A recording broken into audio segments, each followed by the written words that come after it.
नमस्कार, आपण पाहत आहात महाराष्ट्र नंदन न्यूज 24। बातमी आशीची बदल घडवेल। देवगिरी एक्सप्रेसच्या डब्यातील बाथरूममध्ये आढळले बालक। लोहमार्ग पोलिसांकडून बालकाच्या पालकांचा शोध सुरू।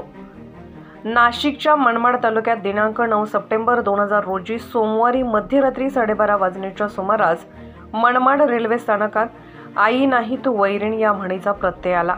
अवघ्या महिनाभराच्या लहान मुलीला चालत्या रेल्वे गाडीतील शौचालयामध्ये ठेवून पालक फरार झाल्याची धक्कादायक घटना घडली आहे। याबाबत सविस्तर वृत्त असे की गाडी क्रमांक 17058 सिकंदराबादहून मुंबईकडे जाणाऱ्या देवगिरी एक्सप्रेस रेल्वेमधील वातानुकूलित बोगीच्या शौचालयामधून औरंगाबाद रेल्वे स्थानकातून सुटल्यानंतर लहान बाळाच्या रडण्याचा आवाज आल्याने रेल्वे गाडीतील प्रवाशांनी या महिनाभराचे वय असलेल्या मुलीचे आईवडिलांचा शोध घेतला, परंतु मनमाड स्थानक येईपर्यंत या मुलीच्या पालकांचा शोध लागला नाही।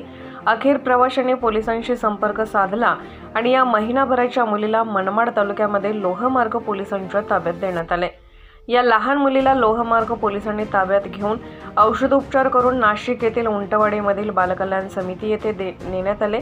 या प्रकरणी लोहमार्ग पोलिसांनी अज्ञात पालकाविरुद्ध गुन्हा दाखल करून पालकाचा शोध घेत असल्याची माहिती लोहमार्ग पोलीस निरीक्षक महेश कुलकर्णी यांनी दिली।